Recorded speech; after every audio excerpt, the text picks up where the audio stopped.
Hello, I'm Dr. Young Cho, board certified plastic surgeon here at Integrated Aesthetics. We're starting a new series called TikTok versus Top Doc, and this is going to be our first topic that we're addressing. Ozempic has been all over TikTok, talking about anything from rapid weight loss, from some dietary fads that are happening in conjunction with Ozempic, some of the changes that happen when you stop taking it, and we want to just comment on some of these videos. Before we dive in, if you see any content, whether it's on TikTok or other sources that you'd like to forward to us so we can comment and review, feel free to do so. The first video that we're going to be reviewing discusses the intermittent stoppage of Ozempic or other kinds of weight loss injections so that we're able to re-engage with our prior dietary habits. Let's watch.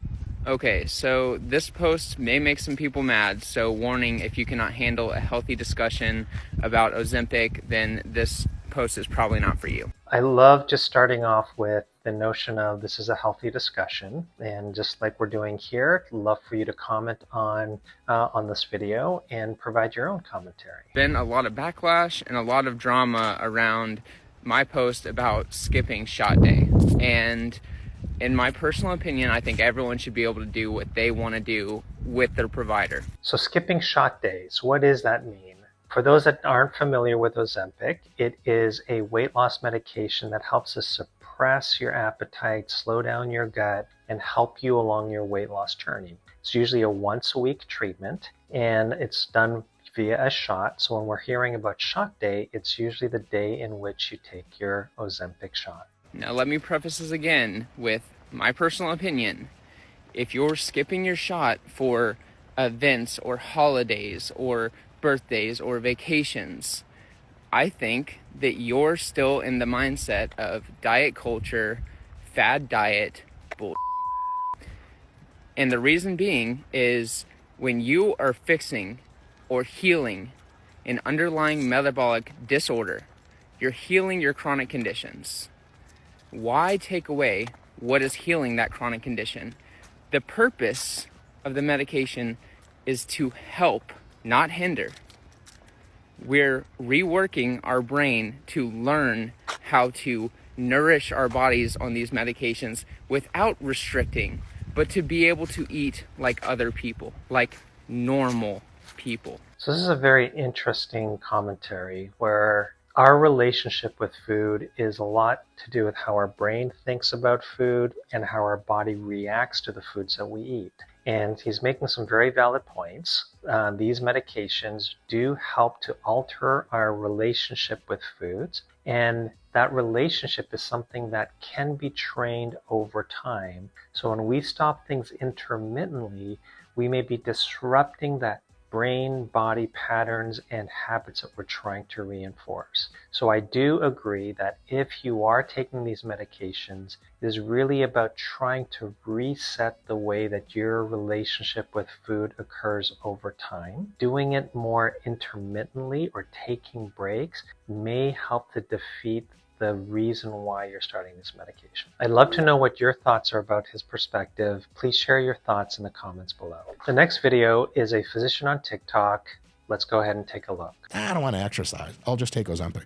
That's a thing I'm sure you're aware of, like Ozempic butt. The notion of Ozempic butt, what is that? It's where we start developing flattening of the butt, being on medications like Ozempic, where we lose a tremendous amount of weight. And so that term Ozempic butt, Ozempic body, Ozempic tummy, Ozempic face, these are all terms that are happening and with more frequency because of the number of people on these medications and successfully losing a tremendous amount of weight. Or whatever, where housewives who had no interest in resistance training or building muscularity, no interest in controlling their diets or eating healthier, they just take a crap load of Ozempic, and they're like, oh, I've lost a ton of weight, but now I'm sarcopenic. So this is very interesting because a lot of studies show and a lot of experience shows with patients on these medications, they do lose weight. The question is it healthy just to simply lose weight and measuring on the scale? he mentioned something called sarcopenic, and that is really where there's muscle loss. And this is something that's really important. You don't want to lose muscle or have the bulk of your weight loss journey be associated with muscle loss. It's extremely hard to regain.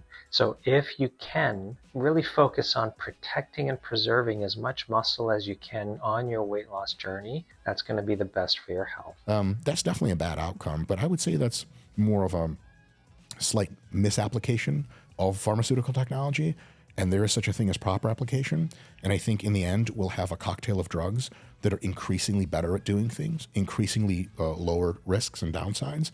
I think that's a world we want to live in. In the future, there may be drugs on the horizon that really help to limit muscle wasting or muscle loss and associated with weight loss. I'm extremely excited to see what the future holds. There are some pipeline medications out there that are really focusing on the weight loss without the muscle loss. So you may recognize this next video because it's been widely shared on TikTok and reposted by the Daily Mail. I just left the doctor's office. I went to get a checkup because I've been off of Ozempic for 2 months now, and I just wanted to see if my body was in better condition, if there were any permanent damages.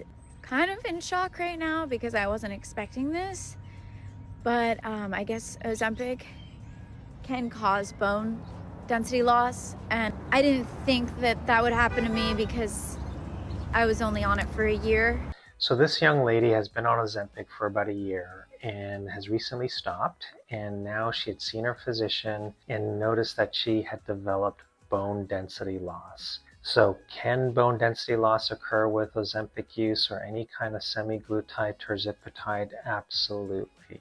Just like you can have fat loss, which is part of our goal, you can also develop muscle loss as well, or muscle wasting. And muscle wasting or loss as well as bone density loss, they kind of go hand in hand. And there's some definite ways that we can do to try to mitigate or prevent this from happening if you're on a weight loss journey. Primarily, it's going to be with your lifestyle changes in terms of focusing on resistance exercise. That helps protect the muscle. Protecting the muscle also helps protect the bone. Also, dietary changes are going to happen when you're on these medications. So you have to be very cognizant to have the right nutrients and minerals like calcium as part of your diet to make sure that your body has what it needs to preserve its bone density. But I have significant bone loss. I have osteoporosis and osteopenia, so that I don't know, there's like several of them that I have. I wasn't expecting that, but that's what happens if you use Ozempic for weight loss and you lose too much weight. The other thing about weight loss, muscle loss, and bone density loss that you can also mitigate is the pace at which you're losing. If you're losing a tremendous amount of weight in a very short period of time, it will be at the expense of some of these unintended desires. So working with your provider to kind of regulate the pace at which you're losing, monitoring things like body composition to help make sure that you're not doing this at the expense of some of the healthy body components like muscle and bone, and also making sure that your exercise and dietary regimen is the right mix to help prevent and mitigate against some of these changes. So the next video is switching gears to a topic that could be dear to many of us, and it's our children. Medications like Ozempic has been finding its way into the teenage population to also help them manage their weight challenges. And what I would say is that in that age group, we're particularly vulnerable because whether it's social pressure with amongst our peers, and then whether it is the lifestyle choices that we make, that we don't always have the same control or education around the choices that we make, and just the wide availability of high calorically packed foods and the preponderance of screens entering our daily routines where we're more sedentary in our lifestyles. These are all things that have been contributing to an epidemic of childhood obesity. And this also leads to things like childhood diabetes and other comorbidities associated with these weight changes. Let's start watching. Just put it right in my stomach right there. This 16-year-old in Michigan started taking Wegovy in March 2023 and has lost 58 pounds so far. She's part of a growing number of teens that are using drugs for weight loss. What parent doesn't want their child to have every opportunity to be as healthy as they can be. Data shows that in 2023, about 4,000 prescriptions of weight loss medication like Wegovy and Ozempic were written for children ages 12 to 17 after it was approved by the FDA. 4,000 prescriptions from teenagers aged 12 to 17 in 2023. I gotta believe that this number is only going to accelerate and increase with time as we find that if these medications can be provided safely for our children, then I think we're going to see more and more of this entering our teenage society. Approved by the FDA. To those who may be concerned that these teens are too young, one expert says, "What we're here to do is help your patient, a 12-year-old, be healthy." Possible side effects include nausea, vomiting, and abdominal pain. And some doctors worry that taking the drugs could affect child growth or be abused by those with an eating disorder. So we do have to do this very carefully. So I would encourage you, if you're thinking about this for your teenager and you're helping them to manage their weight, I think it's a great thing or a great tool that we can use, but work with your provider. Make sure that it's not just the medication that you're doing, but you're also getting counseling on lifestyle changes, whether it's your dietary choices or increasing your level of activity, and maybe perhaps placing some limitations on the screen. So should we be encouraging these weight loss medications in adolescents? Could be a controversial topic for some. Would love to hear your thoughts. Please comment below. In this last video, we're going to watch a clip from 60 Minutes. And it's about a woman's story who is on Ozempic and developed a pretty severe complication associated with this. So let's watch. I was only on Ozempic for about 4 months when I ended up in the ICU, an intensive care unit, for 10 days. I nearly died. Ashley suffered what's now emerging as a serious concern, a severe gastrointestinal reaction to the drug. The doctors told me it was what they call a perfect storm. The side effects of the Ozempic gave me pancreatitis. The pancreatitis caused me to vomit uncontrollably. I actually remember one of the ER doctors telling me that he roped in every specialist that he could so that he could try to save my life. So pancreatitis is a potential side effect from the use of Ozempic and any of these kind of GLP-1 or semaglutide, tirzepatide types of medications. So something that you need to be vigilant about in terms of some of the symptoms if you're on these medications. That could include abdominal pain, nausea, vomiting, especially if it continues beyond what might be normal, then you definitely want to seek medical care in these situations. This lady's story shows that she's been in the hospital for many days and had multiple specialists come in to help manage her care. So it's a pretty severe presentation of pancreatitis. Despite her near-death experience, Ozempic had been doing what it's become famous for. Ashley was losing the kilos. But when she stopped taking the drug and returned home from hospital, she quickly put weight back on. So one thing to note on these medications, it's not a permanent weight loss or permanent weight reduction. Our bodies do become dependent on these medications to help us regulate the mind-body connection that helps us limit how much food we're intaking, how we process that food. So it's something that we just can't necessarily wean off completely. Many studies have shown that when you stop taking medications like Ozempic, your weight may begin to return back to its original baseline. What she did next was confounding. I'm quite ashamed of this. At one point, I actually went back on Ozempic because I hated how much weight I had regained, and my doctors gave it to me. They said, okay, well, we're gonna monitor you more closely this time. And after 2 months, I had pancreatitis again. It made me realize, like, okay, this medication is harmful. This is a little heartbreaking to hear. When you lose weight, or part of the reason we're on a weight loss journey is for our self-esteem.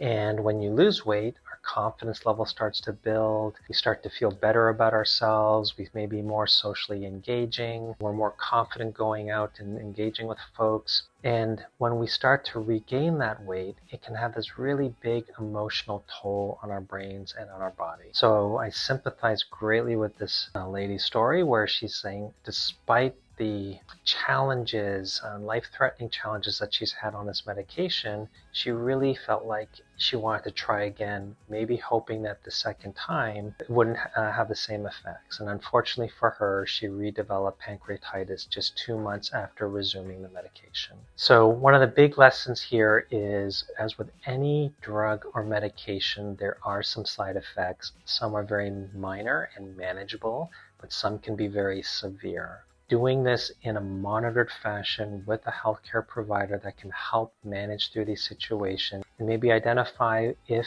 and when this drug may not be the right one for you in your own journey. But as always, I want to hear what your thoughts are, so please share them in the comments below. So that's all I have for you today. Thank you for watching and staying till the end, and for allowing me the opportunity to share my thoughts on these viral and popular TikTok videos. If you like this video, please give it a thumbs up, like our page, subscribe, and certainly share your comments below. If you have other TikTok videos that you would like us to react on, please also share them below with us. I look forward to hearing from you and answering questions in future TikTok versus Top Talk videos.